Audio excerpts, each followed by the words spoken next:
Ahí está. Ya está. Sí, entonces les comentaba, ¿no? Que la clase pasada captamos el Carmener y vimos un tema bien padre que tiene que ver con Nueva Zelanda, ¿no? Que en general es como muy sencillo, un país como relativamente nuevo en este tema de la vitivinicultura y que poco a poco se ha esforzado en hacer vinos de excelente calidad y que poco a poco también está yendo cada vez más a la comercialización a nivel mundial, ¿no? Produce bastante vino, a diferencia, por ejemplo, de nosotros, que somos también un país vitivinícola, pues ellos producen muchísimo más y pues están como muy dedicados a esta parte de los vinos blancos en general, ¿no? Como algunos países parecidos, como en el caso de Alemania, ¿no? Que también se dedica más a la vinificación en blanco en general. ¿Por qué? Porque las condiciones climatológicas así lo permiten, ¿no? Obviamente necesitas como, lo hemos visto desde el principio, lo hemos visto desde vitivinicultura, cómo se lleva a cabo esta onda de la maduración de la uva. Vimos el ciclo vegetativo de la vid, que requiere de ciertas características en el terreno, ¿sí? Del general, del terroir, de la climatología, del agua, ¿no? ¿Cuánta pluviometría tiene? Hoy vamos a hablar también, para recordar, en el tema que vamos a ver de Argentina, cómo es bien curioso que donde más se produce vino es donde menos llueve, ¿no? Entonces ahorita vamos a ver por qué, y el por qué también es como potente en este aspecto de hacer bastante vino si no tiene lluvia, ¿no? Y lo vamos a ver. Pero en el caso de que estamos hablando de Nueva Zelanda, pues su clima en general es un poco más frío que en el resto de otros países, ¿no? Lo que permite que la vitivinicultura en general se exprese mejor en uvas blancas, como en el caso de la varietal por excelencia neozelandesa, la Sauvignon Blanc, ¿no? Entonces, vimos que tenía muy parecido, por lo tanto, este tema de la vitivinicultura, parecida al de Alemania, ¿no? Que en ese caso, pues también se dedica principalmente a la elaboración de uva Riesling, o algunas uvas también aromáticas, como en el caso de la Sylvaner, la Moulin-Turgot o la Gewürztraminer, ¿no? Que poco a poco, pues estoy seguro que los van a ir recordando cuando los prueben, ¿no? O sea, cuando ustedes vayan al supermercado y digan, una Gewürztraminer alemana, ¿no? Vamos a probarla, ¿no? Una Riesling, que es así como la varietal por excelencia de Alemania también, ¿no? Entonces, al momento de probarlos, se les va a quedar directamente ya la información en su cabeza, porque es como una forma de plasmar directamente o tatuar a su mente de recuerdos, probando, ¿no?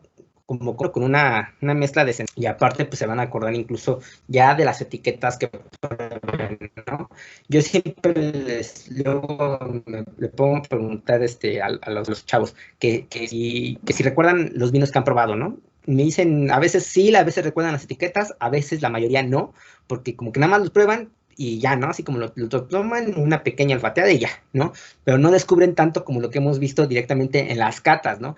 Que nosotros, por ejemplo, nos pasamos mínimo una hora catando un vino, o sea, sacándole toda la información de todas las características que ofrece el producto. Entonces, estoy seguro que recuerdan los vinos que hemos catado, ¿no? Y hablando de eso, también les recuerdo que vayan realizando sus fichas técnicas de cata. Es importantísimo, ya que no les vaya a ganar el tiempo, ya nada más nos faltan 2 catas. Y el tercer vino, lo vamos a utilizar para la cata privada que vamos a tener ustedes y yo, que va a ser el sangre de toro, ¿ok? Español. Entonces, ese lo va a catar cada uno en privado conmigo, aquí por Teams. Y máximo, voy a ver cuánto tiempo les dejo, va a estar entre 4 y 5 minutos porque nos va a tener descorche, ¿no? Entonces nada más van a hacer únicamente la cata y van a intentar hacerlo, darme las características lo más completo posible. Entonces, ahí para que se pongan abusados en este tema, tienen tiempo. Y dice Jocelyn, las fichas se tienen que hacer a computadora, se pueden hacer a mano. A computadora, por favor. Sí, a computadora, porque luego lo que hacen a mano me lo tienen que mandar en foto y luego no se ve muy bien o no está como bien repartida la información. Entonces, necesitan un poquito de formato ahí a computadora y me lo van a mandar en digital en Blackboard. Cuando terminemos de catar los vinos, ¿no? Nos van a hacer falta 2. El base del próximo viernes, el argentino, y a la siguiente semana vamos a probar el Asti. El Asti, Elasti es italiano, perdón. Dice Ana María, entonces no ocupamos otro vino. No, era lo que estaba, por eso les estoy platicando ahorita precisamente de esto, para que no sea tan necesario que tengan que comprar ustedes un vino. Lo platiqué con el chef, Chris, y pues quedamos mejor que utilizáramos uno de los que tenemos para realizar esta actividad, ¿no? Entonces, así lo cuadramos y no va a ser necesario también que realicen este gasto extra, ¿no? Que bueno, que si en general pues quieren comprar, no hay problema, o sea, o quieren comprar alguno para la actividad, sin problema igual. Pero en general preferiría que sea para que sea como una cata, como congruentes de lo que estamos hablando todos al mismo tiempo. Bueno, cada quien uno por uno, ¿no? Muy bien, ahora vamos a ver cuántos entregaron aquí en la actividad, ya para iniciar la clase. Ya nos tardamos casi media hora, 20 minutos. No se encuentra Leonor Lisset, Ana Laura y Francisco Aarón. ¿Estarán por acá? Leonor Lisset, Ana Laura y Francisco Aarón estarán conectados. Vamos a revisar. Ya para iniciar la clase necesito eso, si no les van a marcar en la tabla. Ana Laura.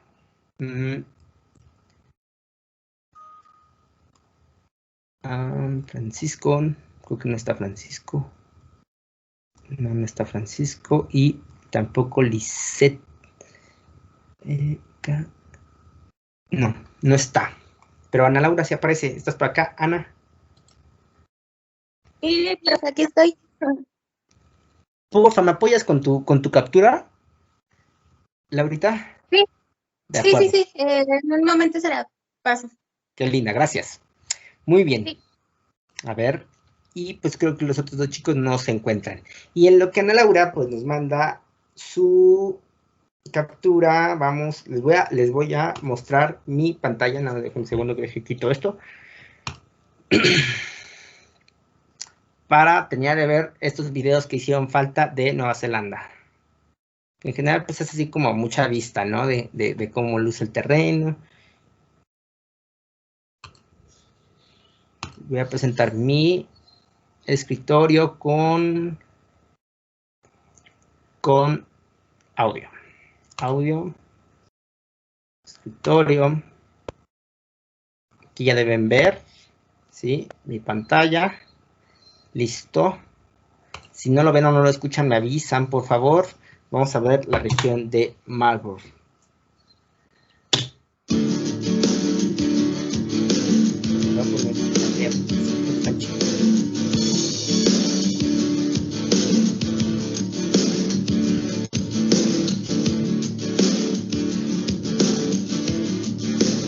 Marlborough is New Zealand's largest wine region, with the greatest area of vineyards planted in the country. Situated at the top of New Zealand's South Island, looking towards the Cook Strait, its maritime climate has a cooling influence, whilst experiencing some of the highest sunshine hours in the country. Along with the world-famous Marlborough Sauvignon Blanc, the region also produces outstanding Chardonnay and Pinot Noir, as well as premium aromatic varieties. Marlborough's diurnal range of around 11 degrees creates long, hot days and cool nights, allowing grapes to ripen slowly and retain fruit intensity and high natural acidity. The Wairau Valley vineyards are planted in the old gravelly riverbed soils of the Wairau River that now flows along the base of the Richmond Range. The humps and hollows are very obvious down vine rows that run from north to south, showing where the river has flowed over many centuries. The soils here are naturally free-draining and range from old stony riverbeds to fine, deep alluvial soils. The Richmond Ranges and Wither Hills protect the Wairau Valley from incoming rain. They create a zone of high sunshine as clouds are buffered by the hills, preventing any rain from spilling over into the main valley. The southern valleys stretch across the valley floor and rise up towards the Wither Hills and Black Birch Range. The soils here are older, heavier in clay and hold more moisture than the Wairau Valley subregion. Un segundo, porque si no me quedo sin batería. Y esta cosa se apaga.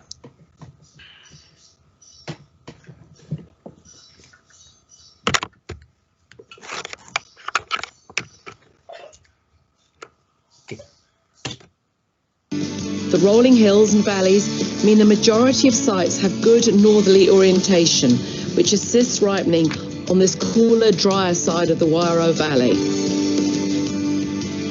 Pinot Noir is widely planted in the southern valleys, often on the rolling hills. This area provides a different flavour profile and structure due to these clay-based soils. The Awatere Valley, the driest, coolest and windiest subregion of Marlborough, is also dominated by its river and floodplains. Flanked by the Black Birch and Kaikoura ranges, the Awatere Valley is the most geographically distinct subregion. Dramatic river terraces have been carved out, creating free-draining sites with alluvial gravels along the banks of the river and clay and sandstone subsoils on the wider river plains. This terroir influences the profiles of wine produced here, making them highly regarded and distinctive. Experiencing Marlborough's climate of very high sunshine, intense UV light, cool nights and pristine alpine rivers, it's easy to taste this in a glass of Marlborough Sauvignon Blanc.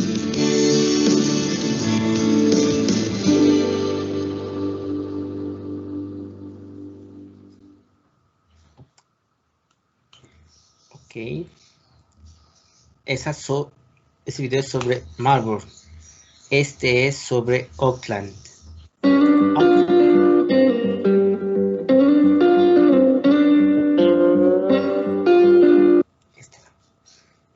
La parte del norte también es importante, pero no tanto como estos que les estoy presentando, ya que es donde la mayor parte de la vinificación se lleva a cabo, sobre todo en la región de Marlborough, y en esta región más por este tema de la uva de la Sauvignon Blanc, ¿no? Que es en general donde más se cultiva y donde más se produce vino.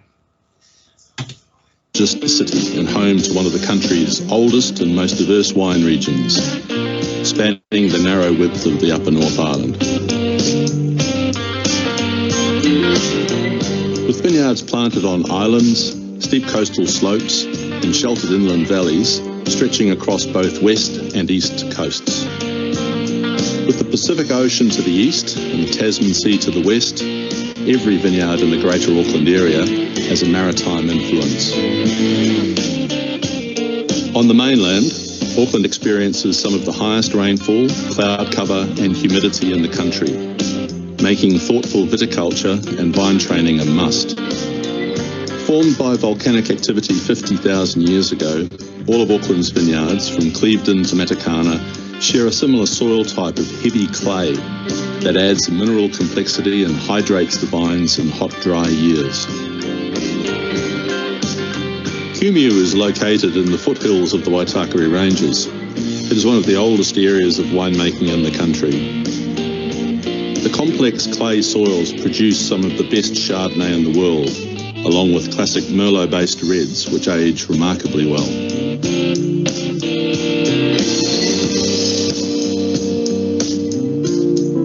Waiheke Island is in the Hauraki Gulf and is one of New Zealand's premium red wine regions, with some of the best Bordeaux red wines and Syrahs grown here.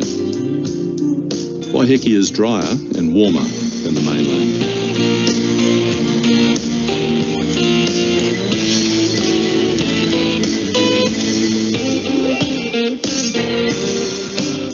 Heading further north, Matakana is warmer, perched on the region's east coast with vineyards mainly on gentle slopes producing rich Pinot Gris and acclaimed Cabernet Merlot blends. With its maritime influence, diverse mesoclimates and mineral-rich clay soils, Auckland has all the right elements for the production of ultra-premium wines, particularly the highly regarded Chardonnays and full-bodied red wines.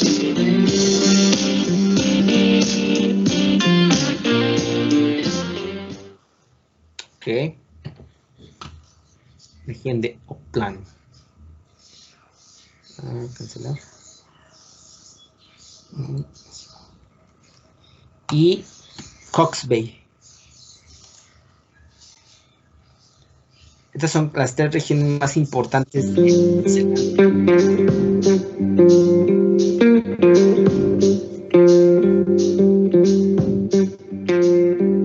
Travelling down the east coast, you'll find... Falta el subtítulo, dame un segundo. Subtítulos. Inglés.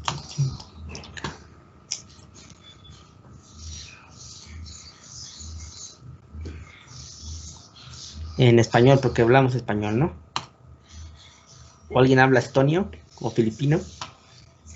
Creo que no. A ver, otra vez.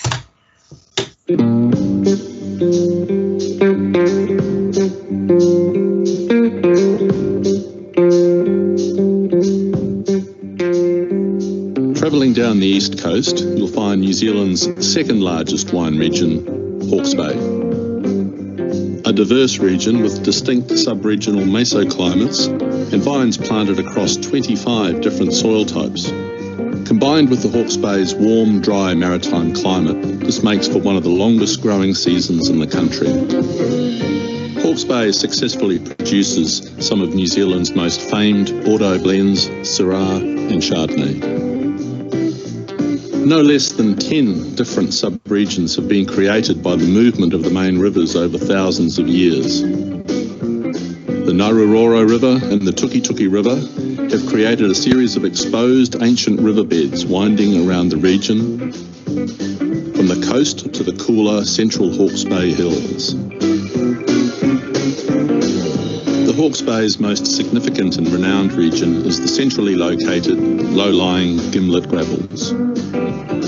As the name suggests, the soils are stony gravel with a thin layer of fine sand and exposed river stones at the surface, absorbing heat throughout the day and re-radiating it through the cool, clear nights.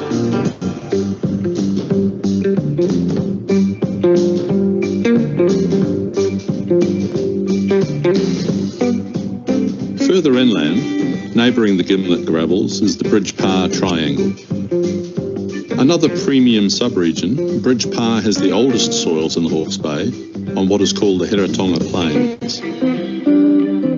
These low fertility, free-draining alluvial soils sit on a bed of red metal, distinct to this sub-region. The sub-region produces plush Bordeaux red blends and outstanding Chardonnay. Heading north across the Tutaikuri River, you'll find the Dartmoor Valley. The soils are similar to that of the Bridge Pah Triangle with the addition of limestone. Dramatic terraced vineyards showcase the soil structure perfectly. Dartmoor is home to one of New Zealand's first large-scale single vineyard Chardonnay blocks and also produces restrained mineral Sauvignon Blanc. Out towards the coast, you'll find the Esk Valley, with its own river system and steep terraced vineyards. Home to just a handful of growers, the Esk Valley enjoys slightly heavier soils with sandy loam overlaying gravel and shingle. The story here is also centred around red blends with a fine tannin structure and age-worthy Chardonnay. Travelling south down the coast, you'll find Hawke's Bay's most coastal and maritime influenced sub-region, Taowonga, producing some of the region's finest Chardonnays and Sauvignon Blanc with a distinct salinity. Further away from the sea and at higher elevations, Syrah and Merlot also relish the hot arid soils and cooling maritime breezes.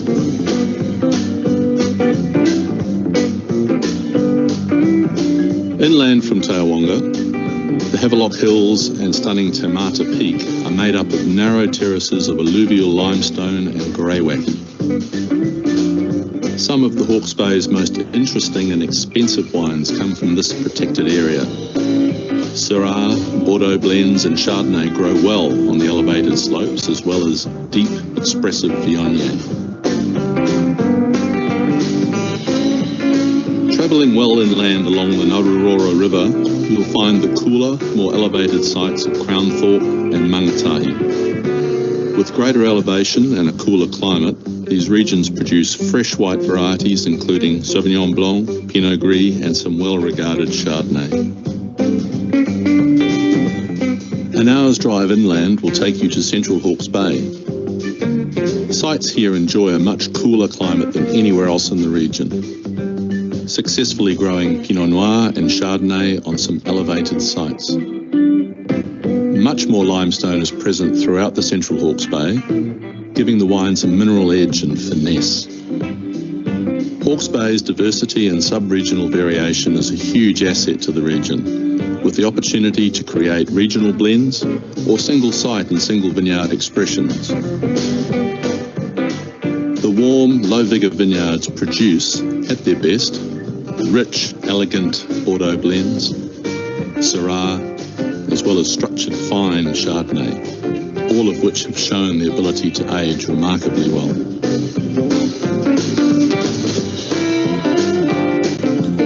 Ok, vamos a hacer así como un resumen rapidísimo de lo que vimos acá, ¿no? Que en general es pues estas son de las tres regiones más importantes de producción vinícola de Nueva Zelanda. Por ejemplo, estamos viendo que el país en general es dedicado a la elaboración de vinos blancos, ¿no? Pues en general por el clima, pero la elaboración de los vinos tintos que posee es por ciertas características. ¿Quién puede decir, por ejemplo, qué vieron, sí, que pueda aportarle a la vinificación de los vinos tintos? Porque la mayoría de lo que se produce en Nueva Zelanda son blancos, pero ¿por qué también se elaboran tintos? O sea, hay ciertas también, ciertas uvas en particular, ¿no? Como por ejemplo la Pinot Noir, que requiere como de climas frescos, ¿no? Para poder expresarse mejor. ¿Por qué? Porque tiene un ollejo muy delicado y este tema del sol puede llegar a romper incluso la propia uva, ¿no? De la parte exterior del ollejo. Entonces, requiere más como de menos horas de sol y un poquito de clima más fresco. Pero ¿por qué? Por ejemplo, ¿qué me pueden decir de estas características de los vinos tintos, ¿no? Dice Noemí, porque son 15 tipos de suelo y la mayoría son frescos, exactamente. Es como dice Noemí, tiene que ver mucho en el suelo. Por ejemplo, en este último video dedicado a la región de Hawke's Bay, vemos que hay una gran parte del viñedo dedicada a la producción de vinos tintos. Y si se dieron cuenta, en el suelo, dice que es en gran parte del suelo, sobre todo en la parte superior, de tipo aluvial, ¿no? Con grandes piedras de ese tipo como de río, ¿sí? Que durante el día van a absorber parte de la temperatura directamente del sol para mantener un poco más cálida en la noche a la tierra, ¿no? Y por arriba está fresco, por abajo está tibio, y es algo que le encanta a la planta, ¿no? Sabemos que le fascina que la estresen, y pues es como una de las características que ayuda a la vinificación de los vinos tintos en ciertas localidades y en ciertos tipos de terreno, tal cual como nos dicen de mí, ¿no? Es fresco el clima, pero gracias a la diversidad de los suelos puede darse este tema de cierto tipo de vitivinicultura, ¿no? A ver, por ejemplo, dígame por qué no se planta mucha Pinot Noir aquí en México. ¿Por qué creen?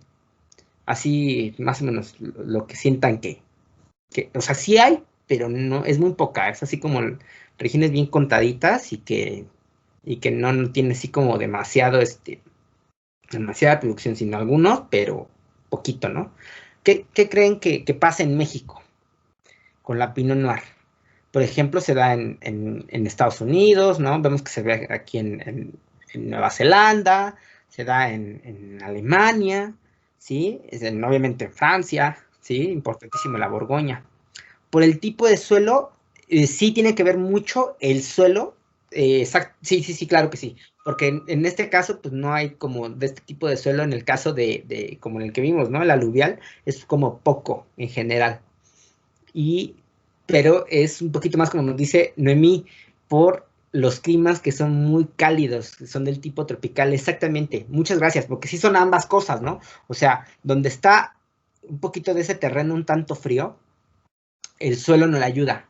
Entonces, es como muy pocos microclimas que pueden permitir la plantación de uvas como la Pinot Noir, ¿no? Porque en general, en México, pues es un país demasiado cálido. Entonces, como les comentaba, ¿no? Este tema de la Pinot Noir, pues es una uva delicada, que hace vinos increíbles, pero que requiere sus características especiales, ¿no? Y parte de esto es que sea frío. Vemos que, por ejemplo, en Oregon o en Washington, pues se elabora mucho Pinot Noir porque tienen esa característica de poder mantener a la uva sana y salva, ¿no? Pero en México, pues no. Entonces nos vamos a dedicar nosotros un poquito más a este tema de uvas que son más resistentes, como el caso de la Cabernet Sauvignon, algunas como la Nebbiolo, la Syrah, muy buena, la Malbec en algunas regiones que también tiene ahí como sus detalles, pero que hace vinos como muy corpulentos, con mucho cuerpo, que se valoran mucho por ese tema de que son vinos bastante intensos, ¿no? Que también es como parte de esta parte de la gastronomía, de los vinos intensos, pues poder combinarlo con comida intensa, ¿no? Y ahorita vamos a hablar de vinos intensos porque particularmente en Argentina se elabora mucho vino de este tipo, ¿ok? Muchas gracias. A ver, vamos a dejar así como un ladito esta parte de Nueva Zelanda y vamos a entrar directamente a Argentina. Antes de empezar así con todo este rollo de vitivinicultura y todo eso, platíquenme un poquito ustedes sobre Argentina, qué conocen y qué me pueden contar. En general del país, como lo hemos hecho en cada uno, a lo mejor tienen algún dato curioso por ahí, a lo mejor conocen a una persona argentina. Roberto, ya vi que prendiste tu micrófono, Roberto, cuéntanos.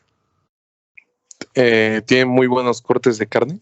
Exacto, tiene razón. Parte de su gastronomía es mucho de la carne. ¿Y cómo la preparan en general, Roberto? No, la verdad no sé, pero son muy famosas aquí las parrillas argentinas, ¿no? Es muy famosa las parrillas argentinas, pues precisamente porque la hacen a la parrilla, a las brasas, mi buen Robert. Muchas gracias.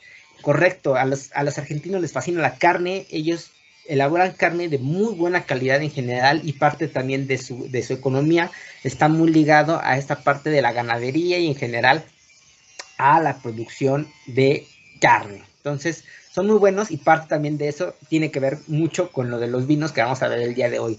En tema principalmente de maridaje, ¿ok?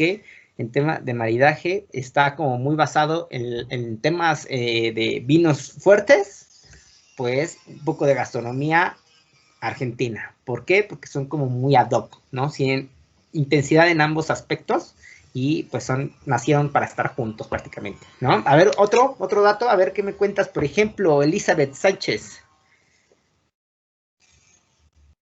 Ay, la verdad no sé. Nadita de Argentina, cuéntame aunque sea cuál es su capital.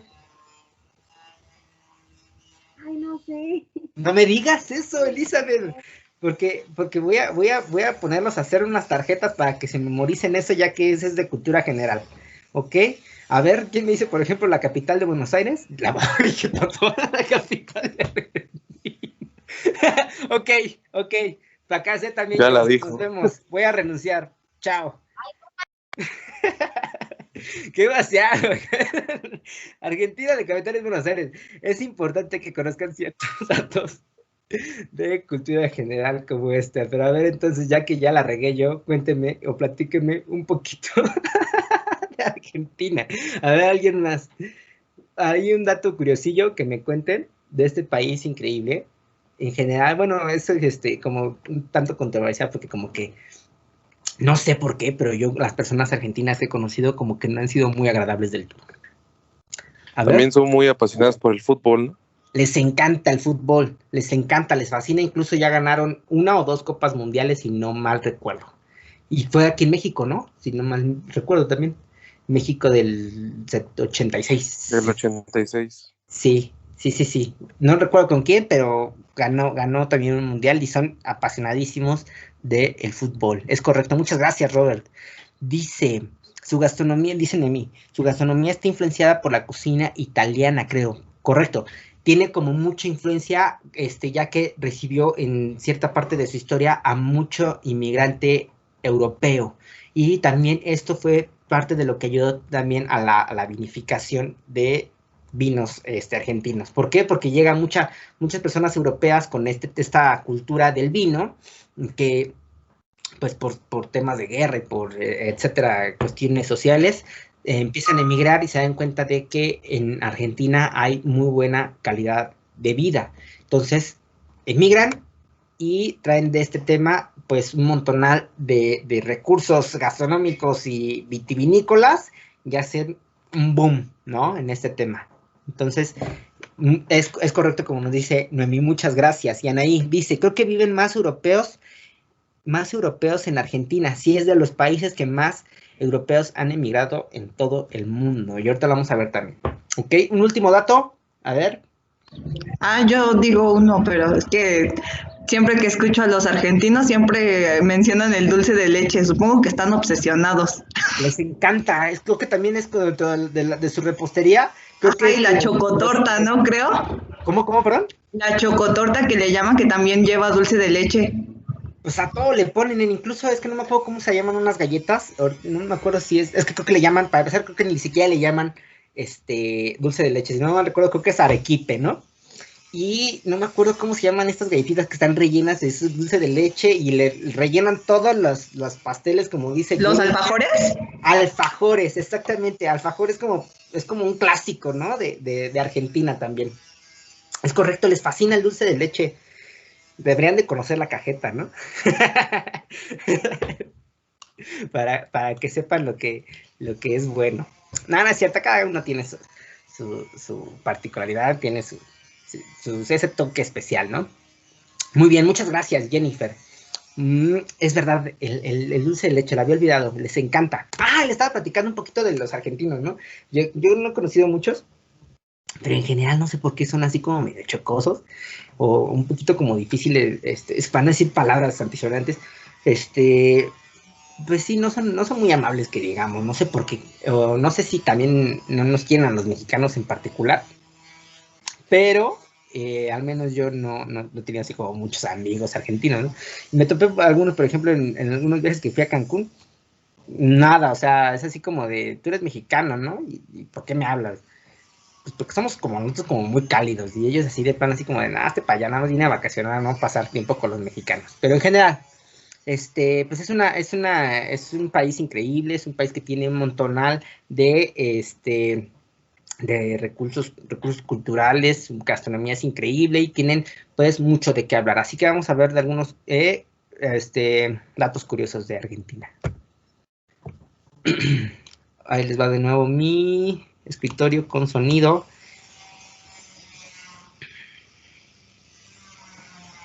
Y ok. Aquí. 30 curiosidades de Argentina.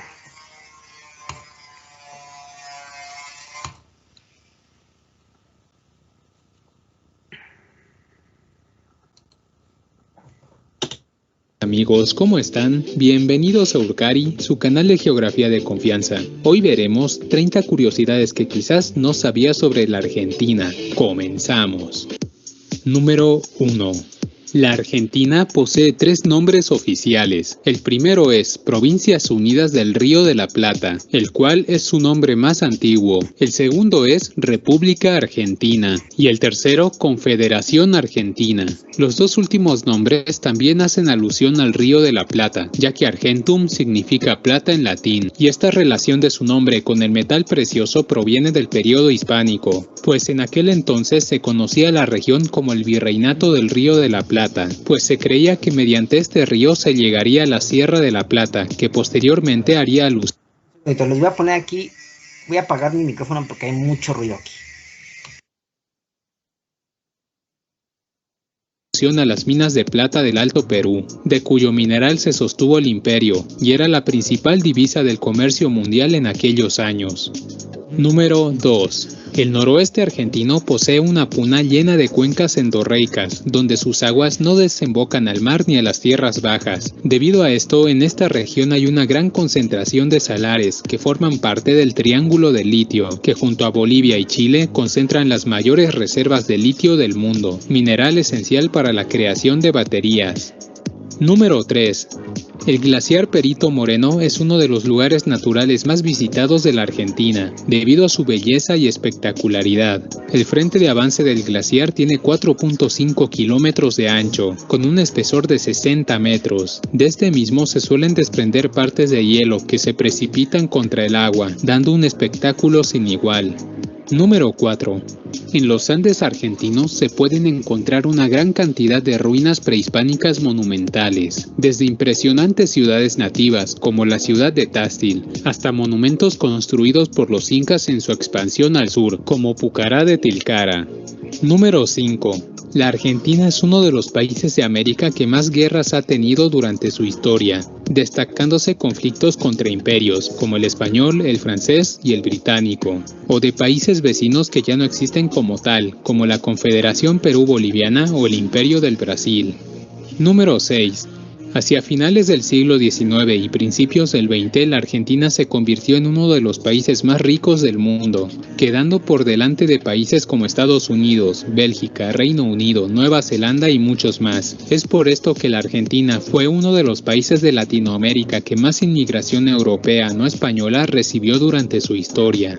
Número 7. Los esteros de Liberá son un extenso humedal que abarcan una superficie aproximada de 12.000 kilómetros cuadrados, concentrando una gran biodiversidad en su territorio. Este se constituye como el segundo humedal más grande del mundo, solo superado por el Pantanal, ubicado entre Bolivia, Brasil y Paraguay. Número 8. El mar Chiquita o Ancenusa es una laguna endorreica de alta salinidad que se encuentra al noreste de la provincia de Córdoba. Con una superficie aproximada de 7.900 kilómetros cuadrados, es el cuarto lago más extenso de Latinoamérica y uno de los lagos salados más extensos del hemisferio sur y occidental. Número 9. José de San Martín es considerado el padre de la patria argentina, además de ser conocido en Latinoamérica como el tercer libertador, pues su participación fue importante para el proceso emancipatorio de países como la Argentina, Chile y Perú. Número 10. Las cataratas del Iguazú son una de las 7 maravillas naturales del mundo. Compartida con Brasil, del total de las cataratas y saltos del Iguazú, la mayor parte pertenecen a la Argentina, casi un 80% de ellas. Número 11. La Argentina es el octavo país más extenso del mundo y el país más extenso de habla hispana. Es así que su superficie permitiría contener en su territorio a España, Portugal, Francia, Italia, Bélgica, Holanda, Gran Bretaña, Suecia, Noruega, Dinamarca, Austria, Hungría y aún sobraría lugar. Número 12. La capital argentina, Buenos Aires, tiene una arquitectura digna de destacar, pues en sus calles podemos encontrar edificios de las últimas tendencias que regían en la época, como edificios coloniales, Art Nouveau, neoclásicos, neogóticos, racionalistas, Art Deco, de influencia británica y muchos más, además de una gran cantidad de rascacielos modernos, todo en una misma ciudad. Número 13. En este país se inventaron cosas como los primeros colectivos del mundo, el bolígrafo o lapicera, el sistema de huellas digitales, el bypass cardíaco, el bastón para invidentes, el sifón de soda, el primer helicóptero eficiente, el primer amortiguador hidroneumático del mundo, la tapa de rosca degollable, el semáforo para ciegos, el método de conservación de sangre humana para su uso diferido, la holofonía, el Magic Click, los largometrajes de animación, la raza de perros dogo argentino y muchos más. Además de ser el primer país latinoamericano en tener en órbita un satélite geoestacional de construcción propia, el ARSAT, el primer avión a reacción en fabricarse en Latinoamérica y tener la primera central nuclear construida en toda América Latina, la central de Atucha.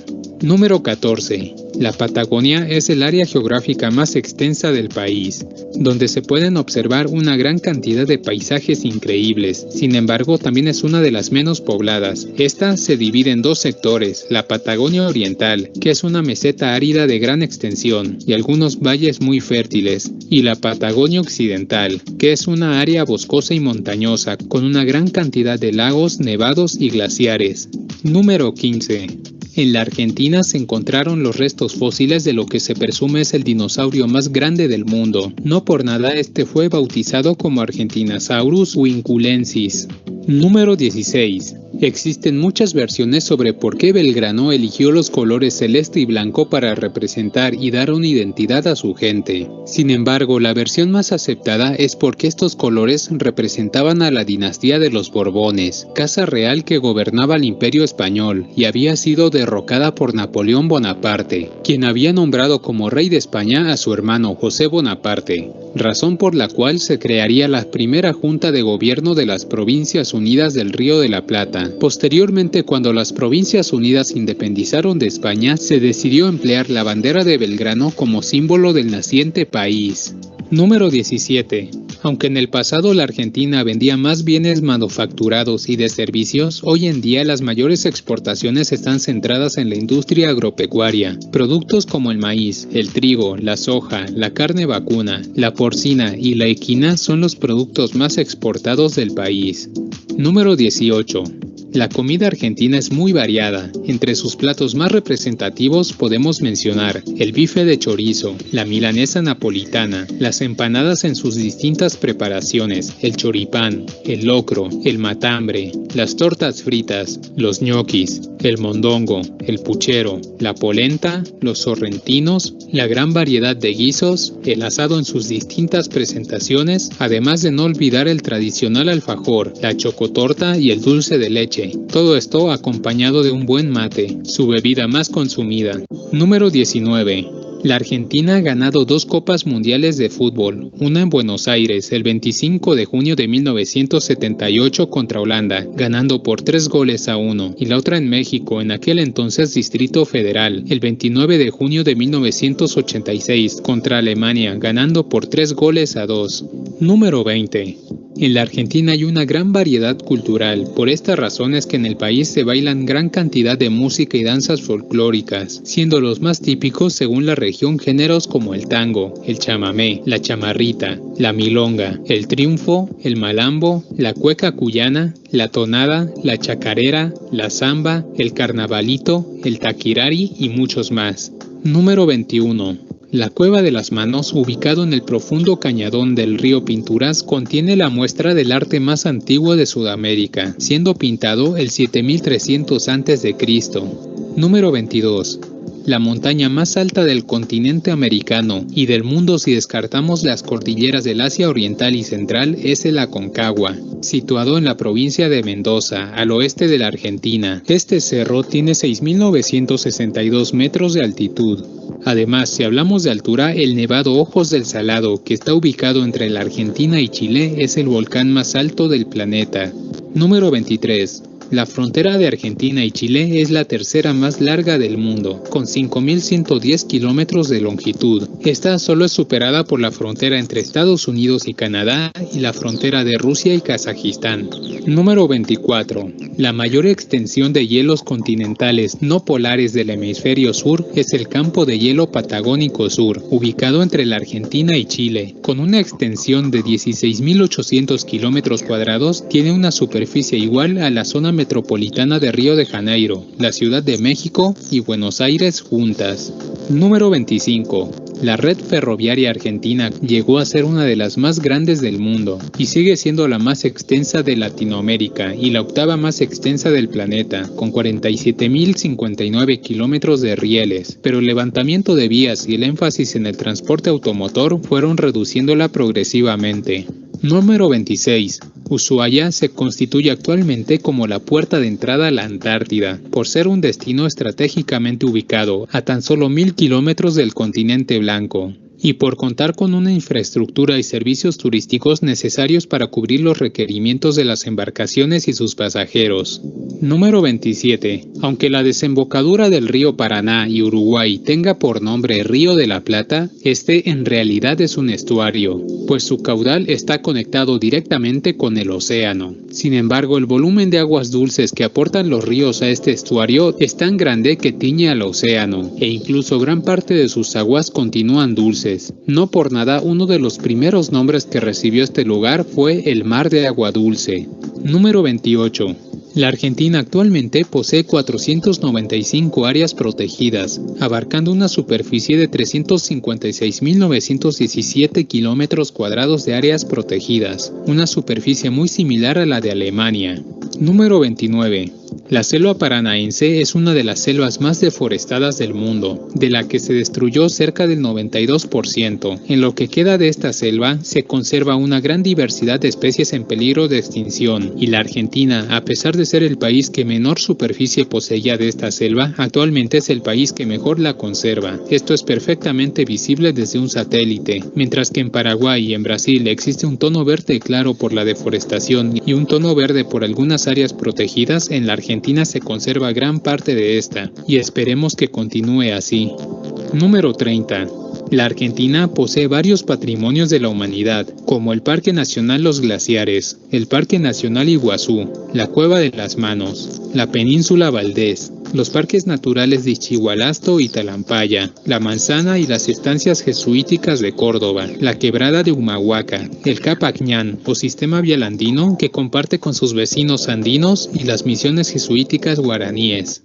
Bueno, esto ha sido el video de la Argentina, espero que les haya gustado y si es así, me podrían...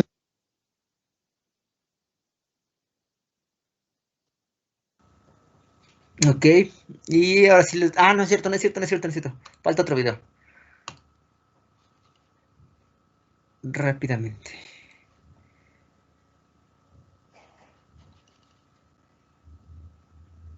Un montón de videos hoy. Cuando todo esto pase. ¿Qué vas a hacer cuando todo esto pase? Caminar por lugares que parecen de otro planeta. Subir montañas para tener las mejores vistas. Sentir la adrenalina de deportes extremos. Disfrutar de días románticos. Y de noches mágicas. Conocer nuevas culturas. Vivir como un local. Viajar solo, en familia o con amigos. Entrar en la sintonía del campo y conectar con la naturaleza. Volver a sentirte libre. Llegar al fin del mundo para empezar de nuevo. Elegí tu próxima aventura. Visita Argentina. Igual unas imágenes increíbles, ¿no? Sobre el país, está padrísimo. Ahora sí, les voy a presentar la presentación, otra vez. La presentación de Argentina. Y vamos a platicar de los vinos.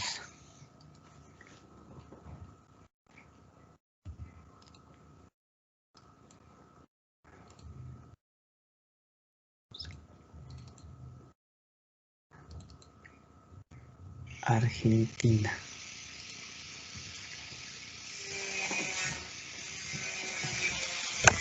Pues Argentina sí está directamente dentro de lo que es la franja del vino sur, ¿no? De la parte del hemisferio sur del planeta. Y pues ellos no sabían que tenían las condiciones climáticas ideales para la vinificación. Fue poco a poco como se dieron cuenta y varios factores que fueron ayudando a este tema de la producción de vinos en general, ¿no? Pero, pues prácticamente esto fue gracias a todo este tema que estamos hablando de la migración de los europeos, ¿no? Porque cuando se dan cuenta de que sí, de que se puede producir la vid vinífera en Argentina, se empiezan a dedicar a hacer vino y a hacer un montonal de vino. Sin embargo, no era vino de muy buena calidad.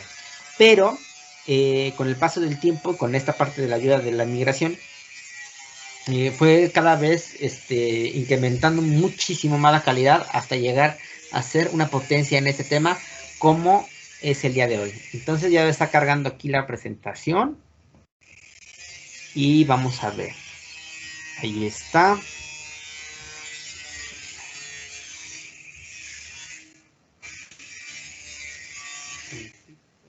Todo más grande.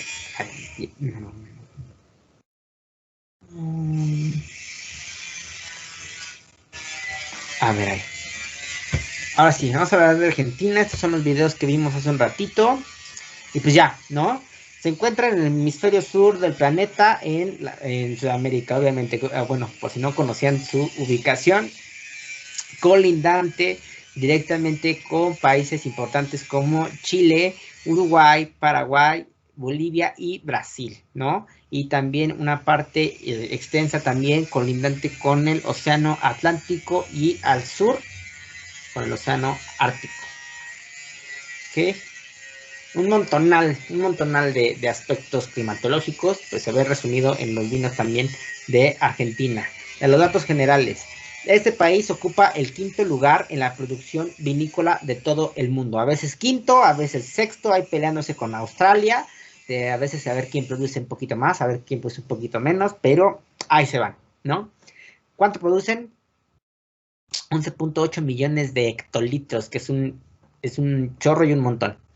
Tiene 230,000 aproximadamente hectáreas de viñedo plantado y consumen anualmente cada uno de los habitantes aproximadamente también 22 litros por año, ¿no? Incluso en la década de los 60 fue tan impresionante la producción de vinos que se llegó a alzar tanto el consumo per cápita que casi llega a los 90 litros. O sea, es así algo bárbaro que estaban haciendo, pero les digo, no era tanto vinos de calidad, sino más de cantidad.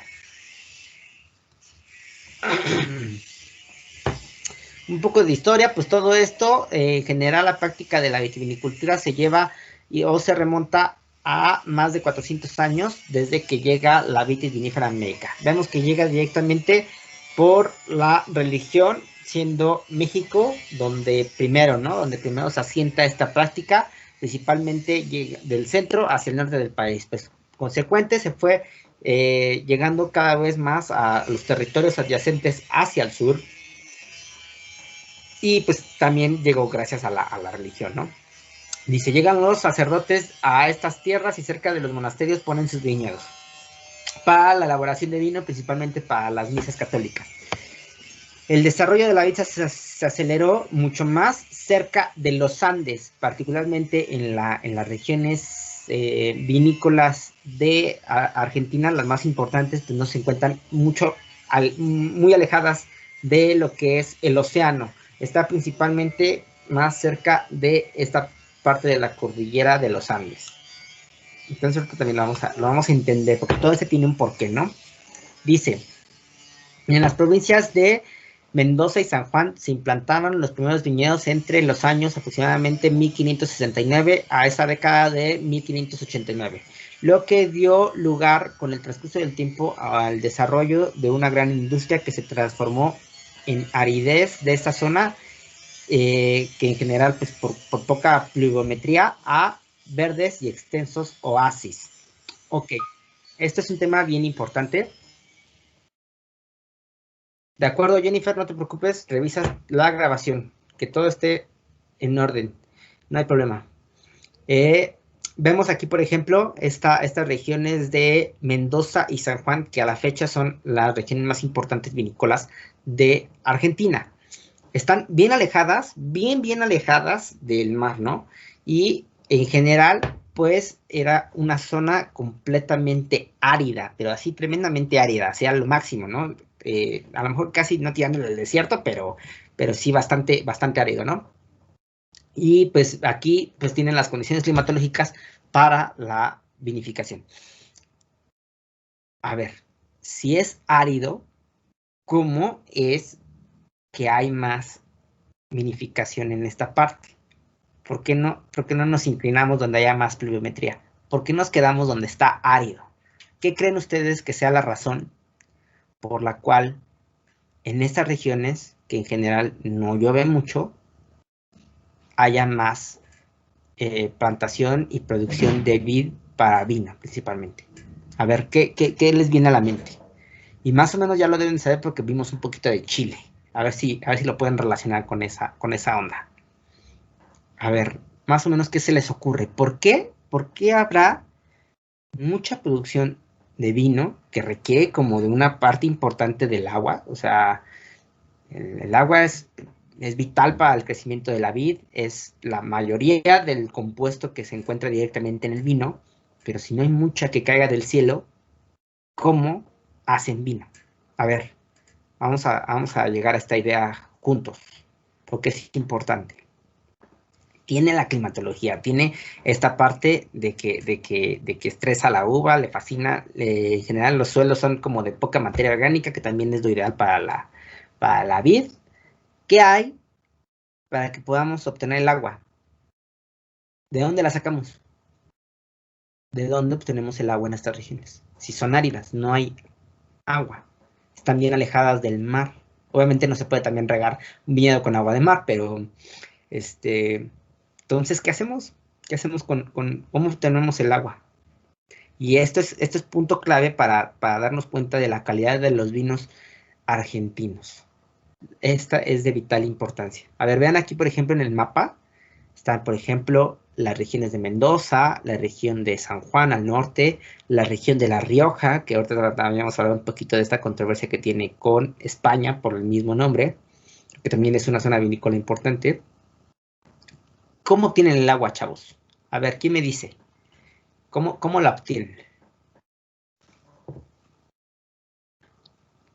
Estoy seguro que saben. A ver, recuerden un poquito de Chile. Dice Ángel, con pozos. ¿Qué crees que no? ¿Es por captación de agua? ¿Cómo es la captación de agua? ¿Eres Ana María? No, Noemí. Ah, Noemí, perdón. ¿Cómo sería este tema de la captación de agua? Porque se requiere mucha. Son pozos para cada planta y lo poco que llega a llover o que llega a precipitarse, lo aprovechan al máximo.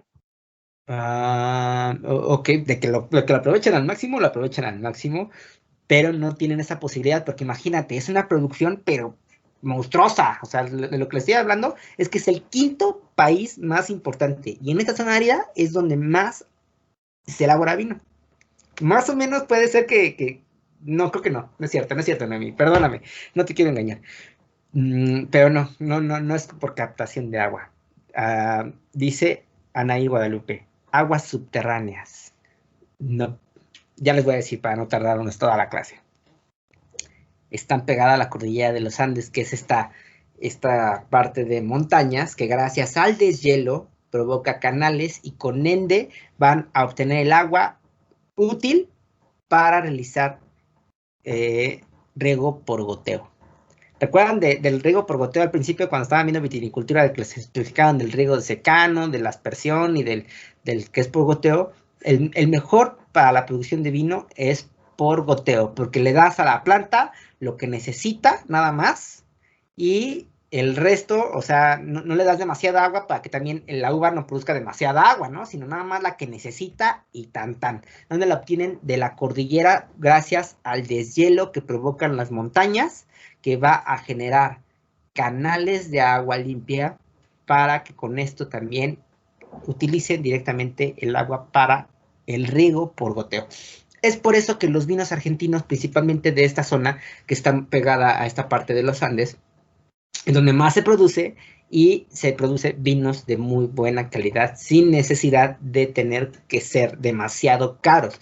Por ejemplo, en el caso de México, pues no tenemos estas, por ejemplo, características naturales que puedan hacer que en ciertas regiones vitivinícolas pues aprovechen para la producción. También por eso a México le cuesta producir más vino.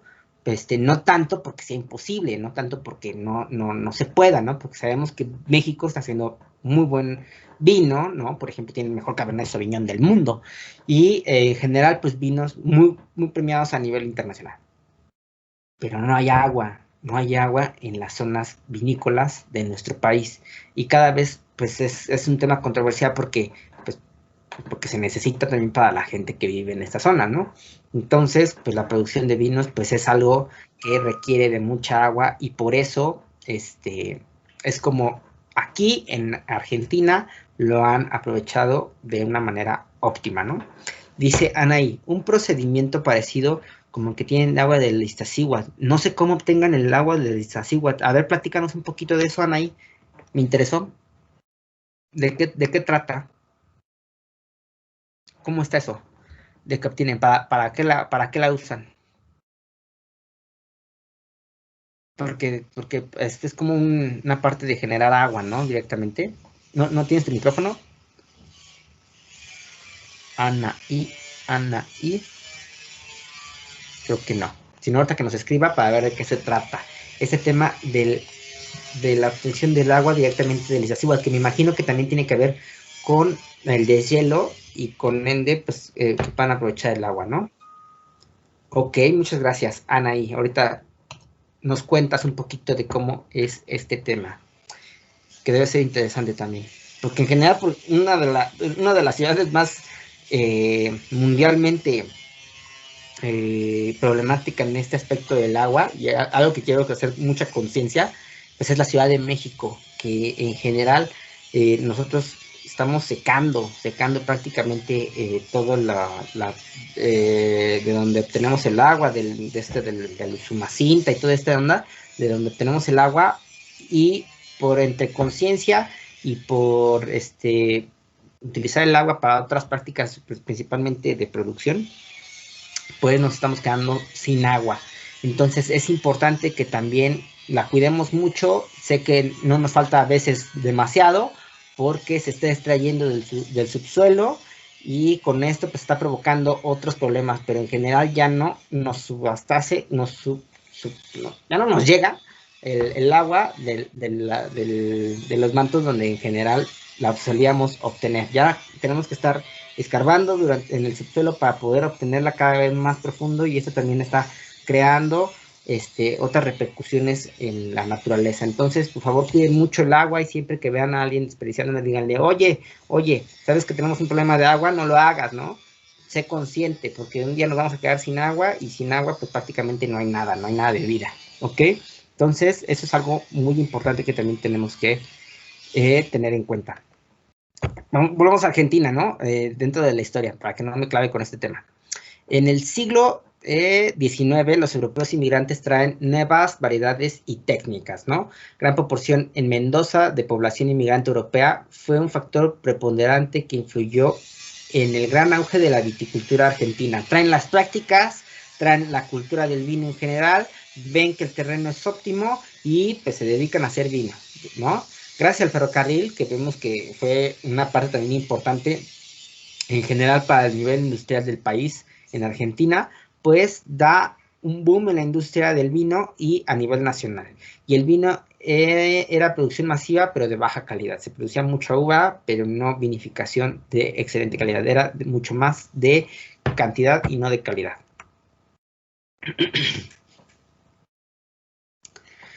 Después de la Primera Guerra Mundial, los vinos poco a poco van adquiriendo mucha más calidad. ¿Por qué? Porque se van, en general, en todo el siglo pasado, poco a poco se van adentrando a ese tema de tecnología, en general para la vinificación, que no era algo que se acostumbraba en países, por ejemplo, del viejo mundo, que eran muchísimo más tradicionalistas y elaboraban vinos de muy alta calidad, pero más por tradición. Y ahora en el nuevo mundo se dedica más a estos países que no tienen tanta tradición a hacerlos, acercándose a este tema de la tecnología para incrementar la calidad de los vinos. En los años 70 hay mucha producción de vinos de mesa, y algunos vinos finos se empiezan a elaborar, pero resultan ser muy costosos. Ya es a partir de este tema de la década de los 80 hasta los 90 donde hay un auge en la industria de la vitivinicultura, porque hay una importante introducción de tecnología, hay demasiada comercialización, ya el mundo pone los ojos en vino argentino y que empieza a consumir vino argentino, y la calidad no se pelea ya directamente con los precios. Entonces se obtienen vinos de muy buena calidad a precios accesibles. Lo supieron hacer los argentinos, aprovecharon todas las características y vamos a hacer vino. Ajá. ¿Por qué? Porque tiene ciertas condiciones que favorecieron a este tema, ¿no? La altitud. ¿En qué influye la altitud directamente en la vinificación? Va a crear microclimas, ¿ok? Este tema de los microclimas siempre va a hacer que sea mucho más variado el terreno, que sea mucho más variada la posibilidad de crear distintos tipos de vides que se adapten al suelo, porque si tienes microclimas, tienes distintas características como cerquita, ¿no? Y hay diferentes tipos de terrenos en general y de suelos. Entonces, tenemos variedad de climas, tenemos variedad de suelos, tenemos variedad de terreno, tenemos variedad de todo, tenemos variedad de vinos, por ende, ¿no? O sea, si tenemos variedad de todo, también vamos a hacer variedad de vinos. Lo mismo que pasa aquí en México, nada más que nosotros es en chiquito, ¿no? Va a preponderar el clima continental. Ajá, los viñedos están alejados del mar. Este tema de clima continental con estaciones bien marcadas, ¿no? Inviernos fríos, veranos calurosos, ¿ok? Y en general por un clima seco, principalmente en la región de mayor producción vinícola, ¿sí? Esto que va a aportar excelente maduración a las uvas, buena producción de azúcar para poder convertirla en vino, por ende vinos de mucha corpulencia, de mucho cuerpo, buena cantidad de vino y en general, si tienes todo en cantidades altas, pues está equilibrado en estas intensidades, ¿no? O sea, manejas vinos corpulentos, fuertes, pero si tienes todo fuerte, tienes un equilibrio de intensidad alta, ¿no? ¿Qué hay? Baja fertilidad en los suelos, ideal para la vinificación y para hacer aceite de oliva, ¿no? Con tipos de suelo principalmente arenosos y fangosos. Y dice que la pureza del agua para el riego la obtienen del deshielo directamente de la cordillera de los Andes, que era lo que les estaba comentando hace un ratito, lo que hace que tengan un sistema de riego por canales y por goteo. O sea, tienen los canales gracias al deshielo, ideal, ¿no? Hay deshielo cuando necesitamos regar la planta, principalmente para que se dé todo este tema de la vegetación. Le damos el agua que requiere únicamente. Y por eso hacemos, ¿no? Ahora ya resulta argentino también. Por eso hacen mucho vino, ¿no? Porque no les falta el agua porque la tienen de las montañas y se va renovando y llega cada vez que la necesitan gracias a este tema y la utilizan por riego, por goteo. Entonces, hace eso que en general va a hacer vinos de muy buena calidad. Dice, la pureza así del agua y por canales de riego por goteo. Vamos a ver este video rápidamente, déjenme lo busco. A ver si no me acabo, ya. Luego me pongo a hablar mucho y me acabo todo el tiempo, a ver. Vamos a ver este video.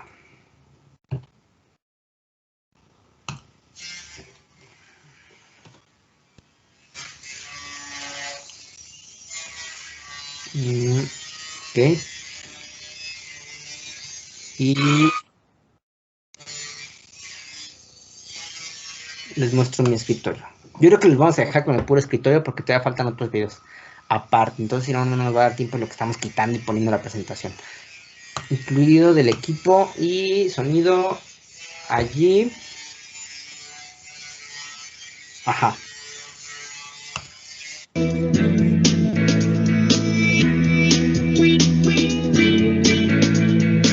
La vitivinicultura pisa fuerte en la zona este, además de ser la actividad que genera mayor puesto de trabajo a nivel provincial. Dialogamos con un productor de la vid que nos cuenta el trabajo que lleva a cabo día a día. Bueno, el trabajo de la bodega es un trabajo, siempre digo, de equipo. Es un trabajo bastante coordinado, tanto de lo que es trabajo de viñedo como trabajo de bodega. O sea, la idea siempre en una bodega es enfocar sus productos comerciales, ¿sí?, desde el pensamiento inicial en el viñedo. Y los vinos que realizamos en esta bodega son vinos tradicionales, apuntando sobre todo a darle un valor comercial, es decir, son productos, si bien se hacen con una elaboración tradicional, que es lo que la gente conoce en enología, se les da una muy buena redondez y muy buena terminación para que tengan después un buen valor comercial.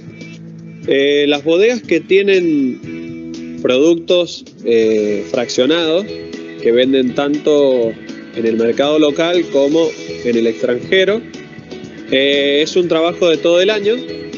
Para aquellos que obviamente tienen viñedos es aún más complicado, y para aquellos que compran vino, lo terminan en bodega y luego lo comercializan, es un poco menos complicado. Pero yo creo que para hacerlo bien al trabajo requiere de muchas horas de trabajo, mucho sacrificio, mucha coordinación de los trabajos, porque hay ciertos trabajos que se realizan en bodega, sobre todo en cosecha, que si no se hacen en tiempo y forma, son errores que se pagan caros durante todo el año. Creo que el poder estar al aire libre y poder disfrutar de un ser vivo como es la vid, creo que es algo, o sea, no hay nada más noble que la vid, es algo hermoso. O sea, más allá de, como te decía antes, uno a veces se ve opacado por la situación económica y porque por ahí no se valora el trabajo que uno hace día a día. Creo que es un trabajo excepcional para alguien que ama esto.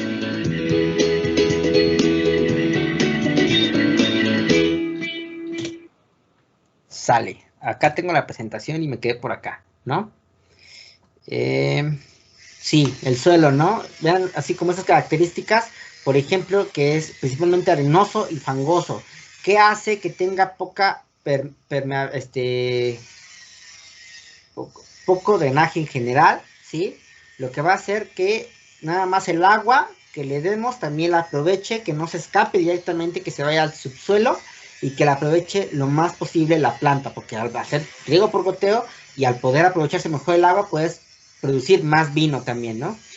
Uvas, principalmente tintas, ¿no? Por ejemplo, en el caso de la Malbec y otras como la Bonarda, uvas bien increíblemente intensas, con colores oscuros tremendamente bellos también, que en general hace vinos con mucha corpulencia, con mucho cuerpo, y que es gracias a todo este conjunto de características que les dio Dios a los argentinos para poder crear vinos de muy buena calidad, ¿no? Ven, por ejemplo, o sea, incluso hasta la maravilla que genera de manera visual, ¿no?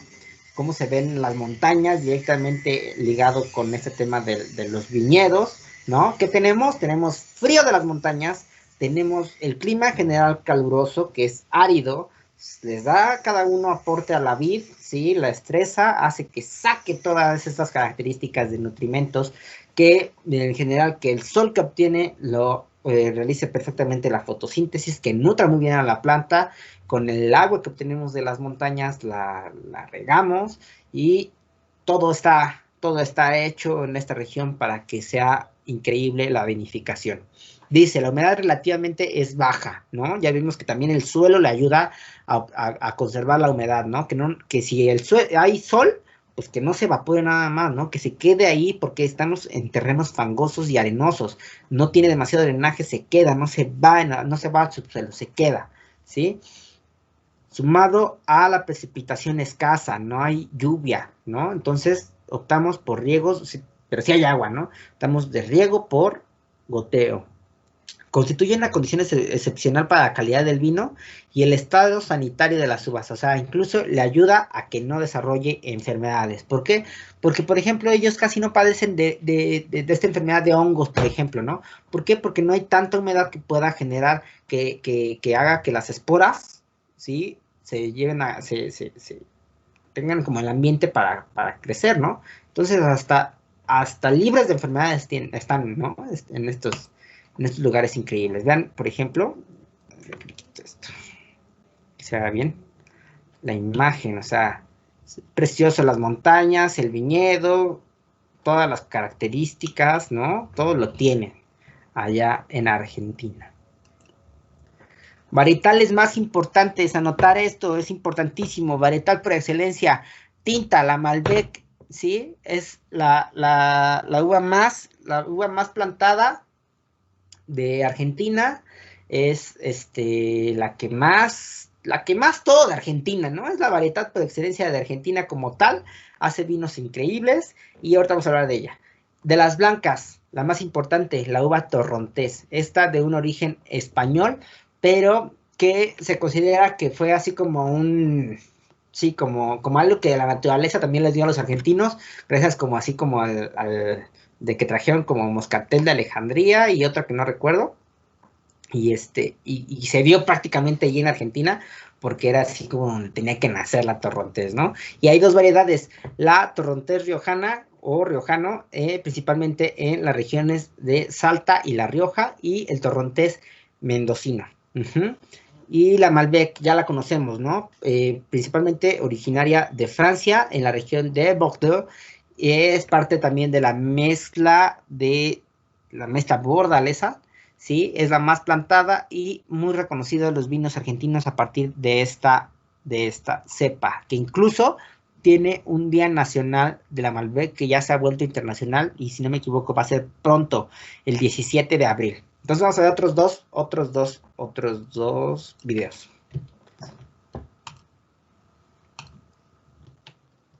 De la Torrontés y de la Malbec.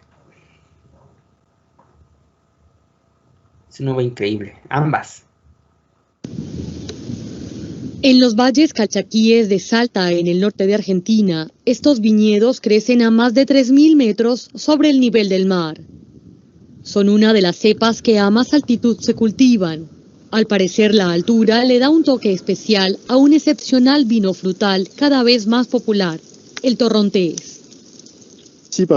Aquí en Colomé estamos a 2.300 metros. Eso significa que tenemos mucho sol durante el día, pero con temperaturas no demasiado elevadas, entre 28 y 30 grados. Esto hace que no se quemen los sabores. Las noches son muy frías, pero eso ayuda a mantener la acidez de la uva y la frescura en el vino. Fuera de algunos viñedos aislados en Chile y Uruguay, esta cepa solo se cultiva en Argentina. El torrontés es una especialidad de la región y a diferencia de otros vinos argentinos, la uva no es importada. Se cree que es un cruce entre dos variedades traídas por misioneros españoles en el siglo XVI cuando llegaron al continente. Quien dice misionero dice iglesia y quien dice iglesia dice vino. Así que cuando llegaron los misioneros plantaron viñedos por todas partes para hacer el vino sacramental. Seguro vinieron con el moscatel de Alejandría y las variedades de uva criolla. No sabemos si ellos trajeron el torrontés o si se desarrolló de forma natural. En los últimos años, el torrontés ha gozado de gran éxito en el extranjero y las exportaciones se han duplicado desde 2005. Ojo aquí, jamás inclinen la copa y la alcen de donde está. Y no toquen la botella con la copa. Eso está mal, no sé por qué lo documentan si se ve muy feo. Argentina exportó casi 9 millones de litros de torrontés en 2013, la mitad hacia Estados Unidos y Canadá. Las cifras están muy lejos de las de la exportación del mítico vino tinto Malbec de Argentina, pero el emergente torrontés está demostrando ser un nuevo atractivo turístico. Hay muchos extranjeros que visitan esta bodega, ¿sí? Van a lo que es Estados Unidos, bueno, entonces ya vienen como recomendados, ¿sí? Vienen directamente a probar lo que es el torrontés. Esta variedad de vino se sirve mejor como aperitivo o con pescados crudos. Un gusto al paladar cuya botella puede costar alrededor de $17. Aperitivo o pescados crudos. ¿Cómo es entonces el vino? Ácido, ¿sí? Tiene una buena cantidad de acidez. Cuerpo también lo tiene. Alcohol lo tiene también. Y mucho equilibrio en todas estas intensidades. Hablamos de un vino blanco con potencia, con mucho aroma frutal, eso sí. Tiene la frutalidad al máximo, es una uva increíble. Y ideal para con ese tema de acidez, para abrir boca, ¿no? Para preparar el estómago con suficiente acidez también para la digestión. Ahora la Malbec.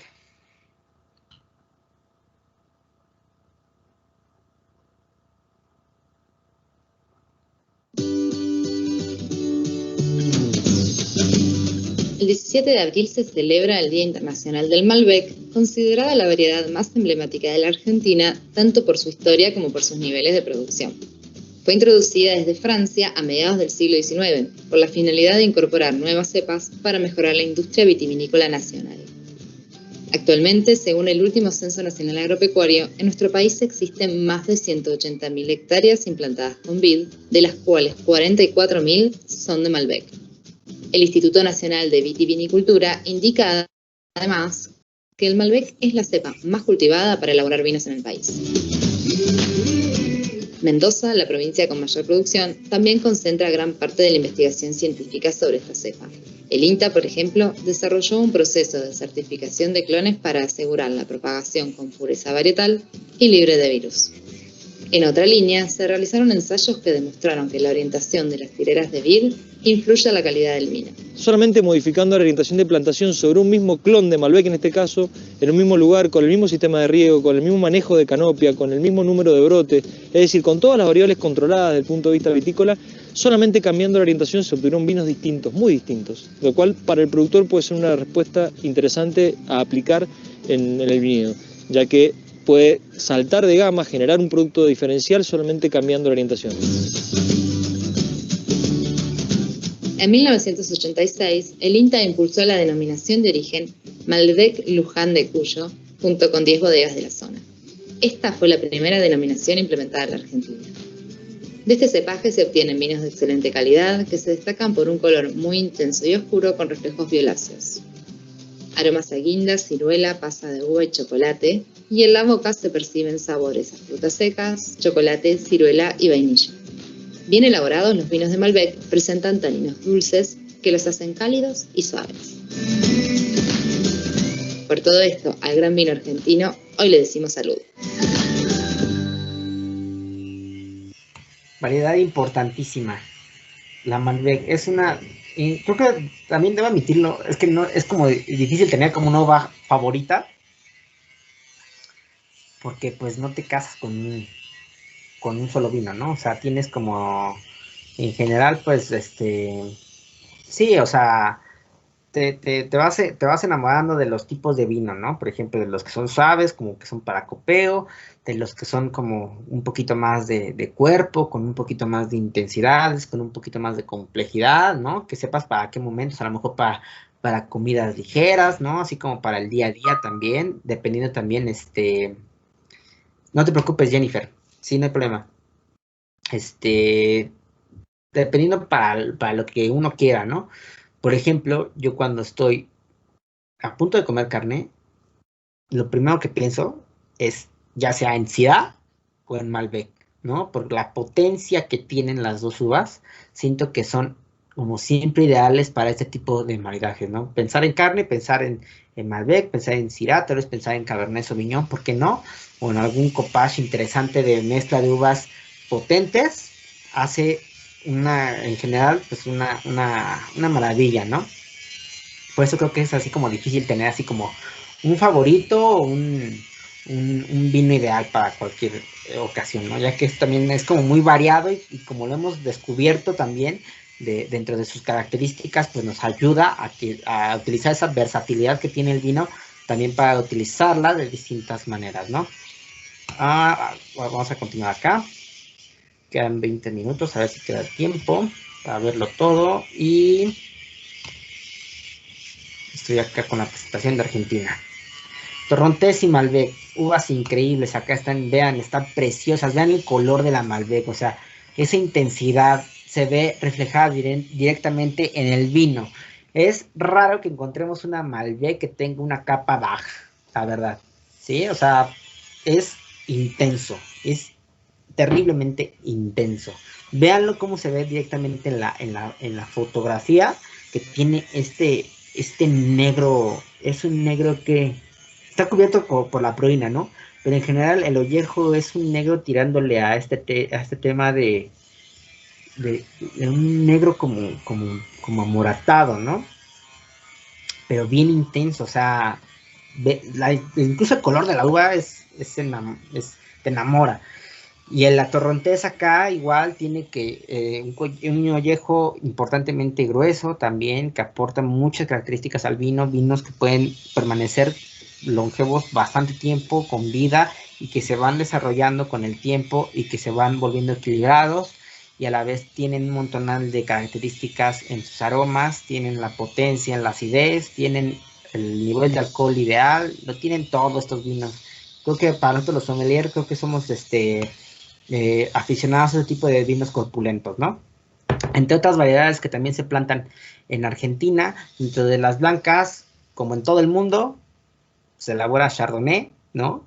Uva que pega muy bien en varios tipos de terreno y que se adapta muy bien a distintos tipos de clima, pues no es la excepción en Argentina. Uvas también importantes como la Moscatel, la Semillon, Sauvignon Blanc y Viognier. Dentro de las tintas, la primerita es la Malbec, pero de ahí le sigue otra bien importante que se ha tenido muy buen auge en Argentina, la Bonarda. Esta es la segunda más plantada y originaria del Piamonte. Aparte de también elaborar muy buen Cabernet Sauvignon, Syrah y vinos tintos a partir de uva criolla. Y vamos a ver este video.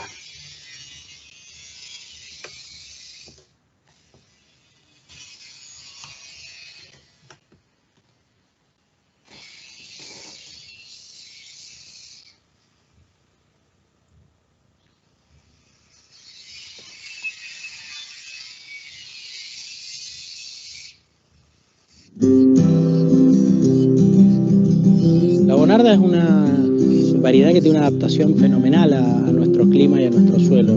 Por eso es la segunda variedad más plantada en Argentina.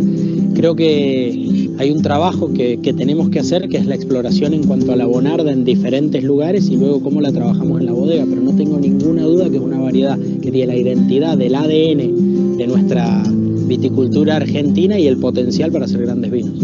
Nosotros lo que cambiamos es empezar a cultivarla en zonas de altura y soñarla como una variedad que nos podía transmitir muy bien, ser el vehículo de expresión de grandes lugares. Bonarda igual preciosa, color intenso. Cuando vean un vino a partir de una mezcla de Malbec y Bonarda, y si tiene paso por barrica, se van a topar con una cosa increíble, ¿no? Un color precioso, una potencia importante de levaduras en la parte exterior de la uva. La Chardonnay de este lado, igual, creo que muy bonita, siempre se me ha hecho una de las más estéticas, las uvas más estéticas, por sus colores y por en general cómo crece y se da en todo el mundo. Regiones vinícolas de Argentina, ¿sí? Hay un montón en Argentina, pero que van a destacar estas 12 principales. Y en general, donde más vino se va a elaborar es en la región de Mendoza y seguida por la región de San Juan. Y algunas otras regiones que también se van a dedicar a distintos tipos de vinificación, vemos por este tema de la altitud, por ese tema de los suelos, de los microclimas, etcétera, etcétera, etcétera, y que va a hacer que también se elaboren vinos distintos, ¿no? Diferentes, con características igual variables, ¿no? Y ahorita vamos a ver algunas de las importantes, vemos que la parte de la cordillera de los Andes, que requiero que se graben muy bien la ubicación donde está esta cordillera, porque viene en su examen, ¿sí? Van a tener que ubicarla. Entonces es importante que la conozcan, que sepan que está al oeste de Argentina y al este de Chile, ¿ok? De ahí, vamos a ver la región de Mendoza, ¿sí? Esta es la región más importante, muy cercana a los Andes, en la parte central, ¿sí? del país, pero tirándose hacia el oeste, ¿no? Produce el 60% del vino de Argentina. Anoten este dato, 60% del vino de Argentina donde se hace en Mendoza. Más de la mitad del vino que se produce en toda Argentina se hace en esta región, ¿sí? Y aparte de cultivar estas uvas emblemas, como la Malbec, como la Bonarda, como la Torrontés y como la Chardonnay, se la va muy buena Chardonnay, pues hay un montonal de otras vides que también han adaptado muy bien a la región. Pero región de Mendoza, 60% del vino proviene de aquí y ya, ¿no? Cercana a los Andes. Ok, de ahí le sigue la región de San Juan, arribita de Mendoza, ¿no? Segundo lugar en producción, ya va a ser un poquito menos de vino, va a ser el 20% del vino que se produce en todo el país. La región de La Roja, arribita de la región de San Juan, ¿no? Es así como San Juan, Mendoza, San Juan y La Rioja, ¿no? Tiene problemas con España por ese tema del nombre, ya que, por ejemplo, en este tema de la clasificación, pues no es igual que tiene el viejo mundo con el nuevo mundo, ¿no? En este tema de los vinos, pero sí hay vinos que tienen denominación de origen, como en el caso de la Malbec, de la región de Luján de Cuyo, por ejemplo, ¿no? Y hay otras que tienen denominación de origen, pero no es igual como la clasificación que tiene los vinos, por ejemplo, de España, de Francia, de Portugal o de Italia, ¿no? Que ya tiene una clasificación directa desde vinos de mesa, vinos del país, vinos de la tierra, vinos con indicación geográfica, vinos con denominación de origen calificada, etcétera, ¿no? O sea, que como ya lo hemos visto en estos países que son como más rigurosos en ese tema de leyes para la producción de vinos, pero tienen sus denominaciones de origen, como en el caso aquí del tequila, del mezcal, de la bacanora, etcétera, etcétera, ¿no? Ellos tienen la Malbec y en varias regiones, principalmente en esa, la de Cuyo, que fue la primera, la de Luján de Cuyo. Esta, la de La Rioja, es la más antigua y muy famosa por sus blancos hechos a partir de uva torrontés. Y otras regioncitas chiquitas, pero que tienen también importancia, la de Río Negro, dedicada a la elaboración de vinos espumosos, más ubicada en esta parte sur de la Patagonia. Y la región de Callafate, perdón, en la región de Salta, un poquito hacia el norte del país, en general conocida por elaborar excelentes vinos blancos. Y vamos a terminar la clase con este video, que increíblemente sí dio tiempo de verlo todo.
Sí, tiene en general una maravilla de gastronomía este país, y parte de eso pues es este tema de los vinos, ¿no?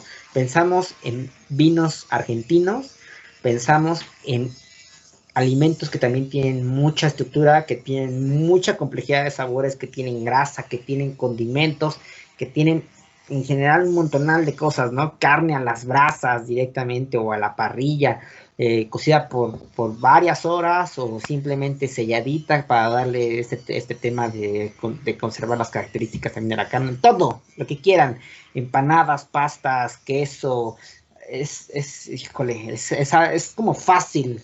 Se me hace muy fácil el maridaje de vinos argentinos, en este caso, por ejemplo, de la Malbec, de la Cabernet Sauvignon, de la Syrah, hablando de tintos, porque pienso así en todas mis ideas de gordo que tengo, de todo lo que tiene grasa, de todo lo que tiene así de calorías, de todo lo que se puede llevar con esta intensidad de sabores. Pues los vinos argentinos son los que pelean muy bien con ese tema de la gastronomía, que hacen unas cosas tremendísimas, ¿no? Y que es importante que recuerden, por ejemplo, pues ya que si tienen la oportunidad de probarlo, cuando tengan directamente ya en el ramo la necesidad de crear esta experiencia completa, pues a Malbec, ¿no? Vamos a probar una Malbec para un tomahawk, ¿no? Para un ribeye, para lo que quieras hacerlo a las brasas, un carnero directamente, lechón, lo que sea, lo que quieran, vámonos. Carne, piensen en vinos argentinos, ¿no? Y si no directamente, pues cuando tengan sabores intensos, que sean como un poco difíciles de llevar en general, que piensen que la comida va a matar al vino, pues hay vinos que sí aguantan muy bien, porque sabemos que tienen características que hace que todo sea intenso en los vinos argentinos, y lo vamos a ver el día viernes para que se preparen. Vamos a catar este vino argentino, ¿sí? A partir de uva Malbec. Esperemos que todos tengamos el 2018, porque es la añada que tengo el día el día de hoy, yo aquí que me ofrecían de la escuela, ¿no? Entonces, si no, pues ya vamos a ver, me va a pasar entonces como la vez que catamos el Carmener chileno. Vamos a ver cómo se comporta este Malbec argentino. Entonces, si quieren ahí de propuestas de maridaje, recuerden cosas potentes, ¿no? Ahí para que ya sepan, cosas que tengan grasa, cosas que tengan condimentos. No olviden esta parte como de la dulzura para ver cómo se comporta con la dulzura, un poco de mermelada, un poco de ate, o algo que tengan ahí, una fruta, ¿no? Vamos a ver qué tal. Pero ahora sí piensen en estructura en los alimentos, ¿de acuerdo? ¿Alguna pregunta? ¿Todo en orden? ¿Se entendió muy bien? Este tema de Argentina. ¿Sí? Sí. Tengo alumnos conectados aquí porque me la pasé hablando y casi no escuché a nadie. A ver. Dice, Anaí. Muchas gracias. A ver, ahora sí, Anaí nos iba a comentar un poquito de este tema, ¿no? Ay, segundo que se me movió esto.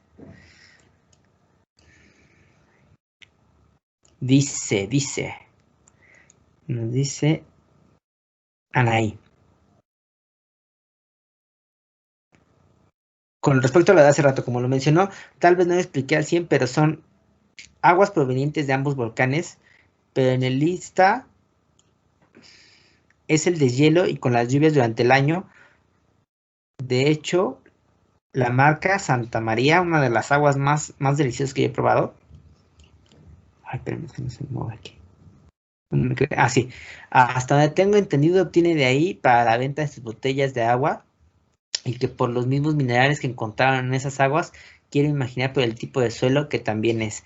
Tras un proceso de filtración, aunque realmente no sé cuánto tarde para este proceso, desconozco el procedimiento en su totalidad para lograr la venta de este producto. Agua Santa María es agua increíble y antes era muchísimo más rica. Yo cuando era pequeño, tenía un tío que trabajaba en Nestlé y siempre traía agua Santa María y es a la fecha una de las aguas más deliciosas para mí. No sé por qué me gusta tanto y estamos hablando como de temas del agua, ¿no? O sea, que es inolora, incolora, insabora, pero sí tiene características distintas, pero que hace que, por ejemplo, la Santa María sea algo increíble. Dice Ana María, sí, chef. Ok, muy bien. Muchas gracias por el dato, Anaí, porque sí es importante conocer de estos temas, ¿no? Nosotros nos dedicamos a todo lo que se ingiere y no está de más saberlo. Muy bien, algo que quieran comentar antes de irnos, tenemos todavía 5 minutitos, ¿sí? Para echar relajo, ¿o qué? Un chismecillo ahí que les sobre también no está de más. Dice, a la manera de que suba las diapositivas terminando la clase, las últimas clases me viene pasando que por alguna razón quedan incompletas las grabaciones y quisiera tener las diapositivas para guiarme por si me quedo con alguna duda, investigar. Ok, ahorita la subo. Lo voy a anotar porque si no se me olvida. Estas de Argentina, porque ya estamos todos hasta ahorita al día con este tema de las diapositivas. Entonces, no tengo pluma. Así está. Entonces, ya subí todas las grabaciones también. Si no están, no sé, ya las subí. Si no están en mi canal ya. Pero ya están. Ok, entonces lo voy a anotar aquí. Presentación. Ojo, híjole, sí, también otra cosa.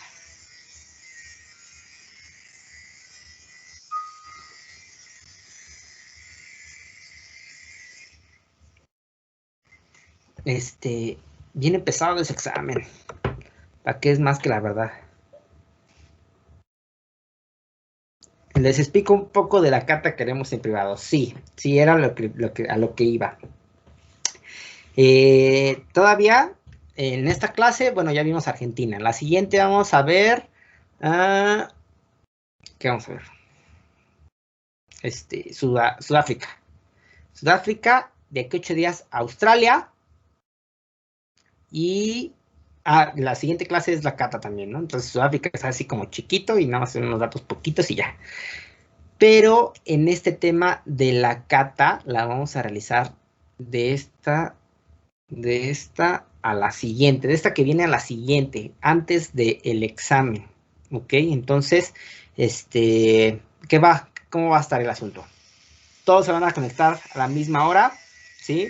Tal vez nos tome un poquito más de 2 horas realizar que todos lo lleven a cabo. Me van a tener mucha paciencia porque van a estar esperando algunos a que los vaya estando nombrando. Va a ser al azar, ¿sí? Yo voy a elegir al primero y así poco a poco los voy a estar llamando, pero al azar, no va a ser ni por lista ni por nada. ¿Qué requiero? Requiero que tengan su vino, requiero que tengan una copa, no se les vaya a ocurrir leer, eso sí, no voy a tener nada así como que estén volteando para acá, me van a estar viendo directamente a mí, yo no voy a decir absolutamente nada, ¿sí? Van a catar el vino y una pregunta al azar, ¿ok? Todos van a tener preguntas distintas, a lo mejor algunos por ahí va a ser la misma, pero es una pregunta al azar que también va a contar, ¿ok? Sí, para que tengan ahí un repaso en general, ¿sí? Puede ser de lo que sea, ¿sí? Apréndanse todas las variedades por excelencia, de las regiones de Italia, de Francia, de España, todo lo que hemos visto, solamente va a ser una pregunta y su cata, y ya. Eso es lo que va a corresponder a los 10 puntos de su proyecto final, que es así como lo vamos a calificar, ¿ok? Entonces, ojo, vestimenta, importantísima, ¿ok? Importantísima, se van a poner bien guapos y guapas para que realicen esta cata, ¿ok? Si tienen el mandil, perfecto, si no, trajecito o para las chicas, ustedes son como un poquito más versátiles en este tema de la imagen, pero es importante la imagen, ¿sí? Abotonados hasta arriba, si van a ponerse, corbata, chicas, los chicos, a fuerzas, corbata o moño, a fuerzas, ahí sí no